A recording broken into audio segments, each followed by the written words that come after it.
Marvel's new Magik series takes Illyana Rasputin away from the X-Men and sets her out on a journey on her own. The series does a tremendous job showcasing the inner turmoil between herself and the demons of Limbo and the Dark Child.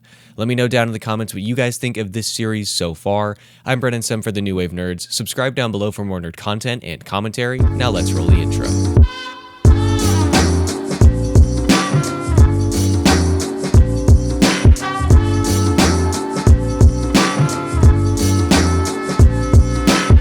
The new Magik series is written by Ashley Allen and illustrated by German Peralta, and I have to say, so far it is incredibly interesting. I must admit, I'm not incredibly familiar with Magik. I'm not very familiar with Illyana Rasputin. I first came into contact with her in a Doctor Strange book, though to be honest, I could not tell you which one. The character left somewhat of an impact on me. I always thought it was interesting to have this relatively young girl be taken by the demons of Limbo and to emerge stronger and more powerful with this incredible sword that is manifested from her own soul. But I'd never been interested enough to read a solo series of her, of which there have been a few. Now, this has changed following the release of Marvel Rivals, naturally. I've been enjoying playing Magik so far. She is certainly my go-to damage character, and based off of that and reading some of the in-game lore that they include, I decided to pick up this brand new series, and I have to say that I definitely think it is worth the read. It's very fun so far. I'm excited to see where we're going to go in the future and how this is going to interact and play with some of the other ongoing X-Men series as the universe progresses. I'm curious to see if this is going to tie into the One World Under Doom, which is the major Marvel event going on right now. But for that, we will just have to wait and see. Now, let's get into the actual meat of the comic here. So I want to start off by talking a little bit about Magik and this sidekick character who gets introduced. Now, at the outset, I do want to say that this is a standard formula in, I would say, when it pertains to mostly the X-Men comics.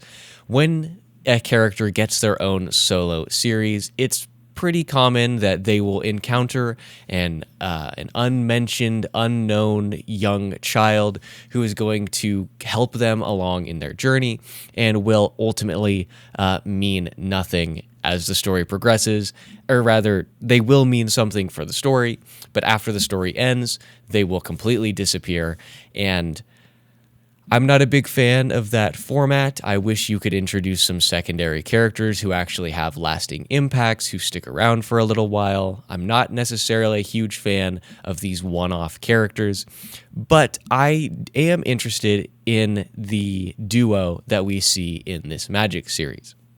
So after the beginning events unfold, Magik is joined by a young man who is given this ultimate task by his dying grandmother. The young man's name is Callan, and the task that he is given by his grandmother, who dies relatively early on in the comic series, actually, now that I say that, I believe it's at the end of issue 1, is Callan is supposed to continue the ancient charge of this family to protect these seals and these wards that have been put in place to keep a demon from escaping and destroying the world.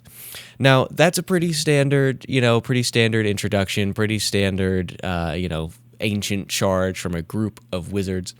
That part is not what I'm particularly interested in. I do think Callan and Magik have some interesting chemistry here. I think they do work well together. Magik herself is fairly, how do I put this? Snarky is probably a polite way to say it. And I think Callan is a good foil to that. He seems thus far like a fairly wholesome kid. And I think it's that aspect of his nature that makes him such a good partner for Magik.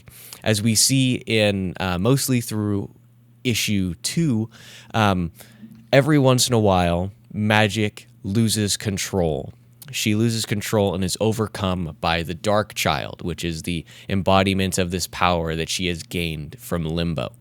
And it is Callan who sort of helps her work through that. It is maybe work through that isn't necessarily the proper term, but it is Callan who helps her overcome that and help her realize that she is her own person. She is not a slave to this. She does not need to lose control and to go, as she puts it, to turn into a brute. She is more than that. And I'm interested to see how that relationship is going to advance as the series moves forward. Are we going to get to a place where Magik is almost completely in control of the power of Limbo, of the Dark Child, through the help of Callan?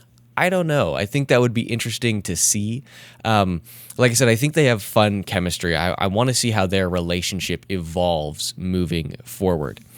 And Callan, through the vehicle of Callan, we also address something which I think is fairly interesting, and that is like the intersection of science and magic. So when Callan was younger, he was very involved in the science. He wanted to be a tech guy, and so his grandmother sent him off to a boarding school so that he could learn the hard sciences.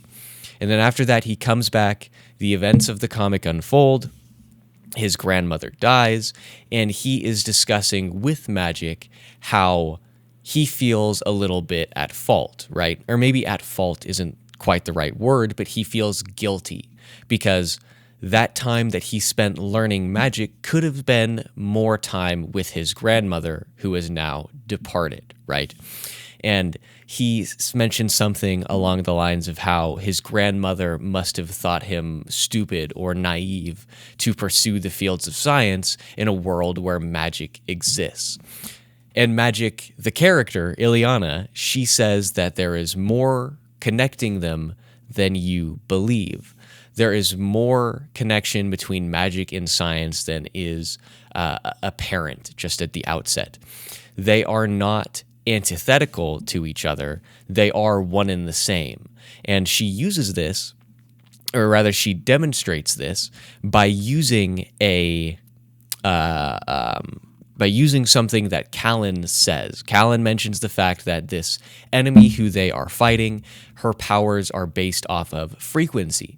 And so to defeat her, they must invert the frequency.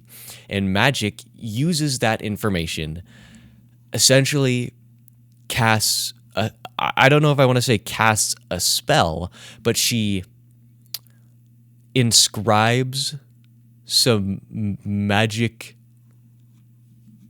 scribblings on her arm. I'm not sure how to actively describe that. She takes her finger and runs it along her arm, leaving behind a trail of magic essence or whatever, and uses that magic, or rather uses the science behind how to defeat this character, converts it into magic, and then, ultimately wins the battle. And I do think that that is interesting. And just on that scene, I really did like the way that was paneled, right? So basically the villain is somebody who uses sound a la Black Canary from DC, but she is like a person who has these supersonic screams, if you will, these screeches, and she has been powered up using this magical guitar. And after Illyana inscribes these magic runes on her arm, it changes the effect, or the visual effect, on her soul sword. Normally it is sort of this orangey, yellow, red, vaguely flame-like thing, and after she inscribes these runes, it transitions to like a sort of teal, blue-green color. And furthermore, it appears as though there are actual musical notes coming off of the sword itself. Now, at first reading, I didn't necessarily like that quite so much, but on second and third times, I did think it was fairly interesting. I liked the way that it looked, if maybe not from a story perspective, but it was certainly interesting. And like I say, I think it is an interesting and cool way to merge these two views of the world, the science and the magic. And I'm curious to see how that is going to affect things moving forward. I'm curious. I'm not so sure I wonder if see, and it's interesting because obviously, like, the point of the mutants themselves is that they are this sort of merging of these two worldviews. They are magic through science, right? The word mutant obviously is because they are mutated, believe it or not. Their genetic code has been altered. That is science. That's comic science. And so the manifestation of magic using that is interesting, and I think it sort of hits home as to what, like, the mutants themselves are, what the X-Men themselves are. And so I wonder how that is going to affect what is going on with the major villain of this story arc, whose name is Liminal. Now, Liminal has this lackey, I suppose, that we're introduced to in the very first issue, and this lackey, who is himself a fairly interesting villain, is kidnapping mutants and using their blood to destroy the wards or the seals that have kept Liminal in place. The wards that Callan's family has been protecting for, however long, millennia, let's say. And so I think that is interesting. I wonder how Callan is going to solve the problem moving forward. In issue number 3, we have a sneak preview which shows Magik meeting Liminal himself. At the end of the second issue, she is sucked down into, I don't know, whatever realm he's in through a hole in the floor. And so I wonder, is that going to be a Magik solo issue? Is Callan going to somehow find a way to reach her? And in the long run, how is this going to be used to defeat Liminal, right? Because the fact that, we mentioned this in the first issue, and it plays a big part in solving the problem in the second issue. As the series moves forward, how is Callan going to merge these two things, the science and the magic, to help Illyana defeat this ultimate evil? I'm not so sure. I'm really, really excited to see. I think it's going to be a lot of fun. And I hope throughout the rest of the issues in this series, we get to see a little bit more of the backstory of Callan and this family, right? What is the family history there? Why has this select small group of people been guarding these wards and imprisoning Liminal for, however long? I don't think it's ever actually said in the comic, and if it is, I apologize for forgetting. But why is it just this family? How has that evolved through the years? I would like to see a couple pages on the backstory of them originally imprisoning Liminal and stuff like that. I think it would be really fun. Maybe we could get this through like a dream sequence. Maybe this is when Callan first unlocks his own magical potential and he is bestowed the knowledge of how to re-imprison Liminal in this plane. I don't know. I think it's going to be a lot of fun. We haven't seen much of this villain thus far. Like I said, he's only mentioned in the first 2 issues, and he doesn't make his first appearance until the 3rd issue, which has not been released just yet. I would very much like to see more about him. I hope that there are ties to some of the broader universe. Like I mentioned before, I wouldn't imagine that this aspect would necessarily tie into one world under Doom, but I would like to see if there are some connections between this character, Liminal, and the rest of mutant kind, right? It is curious to me that the way to overcome the seals and the wards is by spilling the blood of mutants. What is the connection there? I'm not 100% sure. I mean, let's hope it's not going to be something like, Liminal is the originator of all mutant kind or whatever. I think those stories are lame. I don't even like, when it comes to, what's the big bad X-Men villain? He's in one of the really bad recent movies, Apocalypse, right? Apocalypse, played by Oscar Isaac, who is a great actor. and that was just a terrible movie. I got sidetracked talking about Oscar Isaac. I don't really like that aspect of the character Apocalypse. And I'm as I've discussed before on the podcast, I haven't really read much X-Men stuff. I've always wanted to, but I have never taken the leap to jump in. I mean, there's just so much there. I mean, there's so much history, not to mention the fact that over the course of the publication, there have been multiple titles, all with different names. There's like X-Men Blue and X-Men Gold and Uncanny X-Men. And it's just, I haven't taken the time to sift through like where is actually a good place to start. I have read a few issues of like the most recent stuff after the fall of Krakoa. I have read maybe 8 issues across like 4 or 5 different series, so just like the first couple. But there's just so much history there. Anyways, Apocalypse, I don't know if that's like the same, if the movie is the same origin as in the comics, but in the movie, right, he is the very first mutant or whatever. I don't really like that kind of story. I don't really like that. And so I hope they avoid that with Liminal here. I don't know. I think he has the potential to be a really, really cool villain, though. And I'm curious to see if there's going to be any connection between Liminal and Belasco. And so Belasco is the demon who originally captured Illyana and basically bound her to him in servitude. I believe in the current continuity, Belasco is gone and she has defeated him. Although, you know, standard with demons and standard with comics, nobody's dead except Uncle Ben. Yeah, Uncle Ben. I was going to say, it used to be, the phrase used to be, nobody is dead in comics except for Uncle Ben and Bucky Barnes. But that's obviously not true anymore because now Bucky's the Winter Soldier and blah, blah, blah. Shout out Ed Brubaker.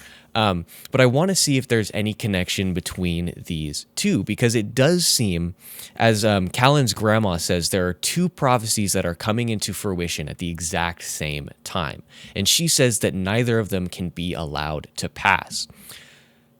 Is the fact that these 2 prophecies are happening at the exact same time, is that pure coincidence?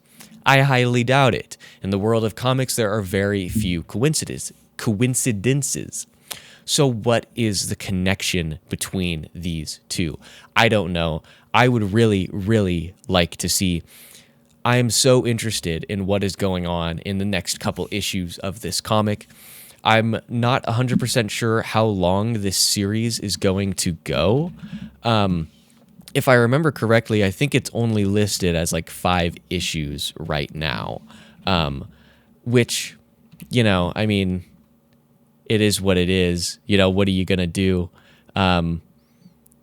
League of Comic Geeks, which is my go-to resource for all things comics. I would definitely recommend it. They only have 5 issues listed, so I don't know. That could mean that they are going to be making more at some point. I would really hope so. I'm liking the series. I hope to continue to see more solo Magik stuff, or at the very least, if they're not going to continue the solo series, then I would like to see her join and play a major role in one of the X-Men teams. And I would really like to see her play a role in the One World Under Doom event. I mean, this is it's a massive status quo shifting event, and it is very, you know, mystical, right? I mean, it's all about Doctor Doom, and Doctor Doom is both science and magic, which is the sort of focal point of this series thus far. In the current continuity, Doctor Doom is the Sorcerer Supreme, and Doctor Strange is right now on Asgard, I believe, and you know, Magik has a deep connection with Doctor Strange, and so I would really like to see these characters sort of interact. I would like to see Magik play a role in the event, or at least interact with Doctor Strange, if nothing else. I hope that she grows in popularity such to the point that is introduced in more things. She has a part in more stuff. I think it's really fun, and I would definitely recommend picking up this series if you haven't yet. The first 2 issues are available now. Maybe some are available at your comic shops, but they are also available on all of the digital storefronts. And the 3rd issue is going to be released March 19th, which is just under 2 weeks from now. So I would definitely recommend picking that up. It is so fun. Now let's see.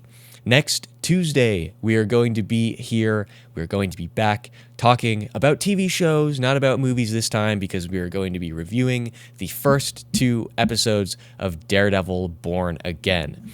At the time of this recording, the show has not been released yet. I am incredibly excited. I am incredibly nervous. I hope it works out well. Everything that I'm hearing is good, but I'm trying my absolute hardest to not get my hopes worked up too much, and I'm desperately failing. So let's hope that it turns out as great as I want it to be. Now, to hear my full thoughts, like I said, you will have to wait until next Tuesday, and then the Thursday after that, we will be back to talk about more comics. This time, we're returning to DC, and we're going to take a look at the first issue of the brand new Zatanna series.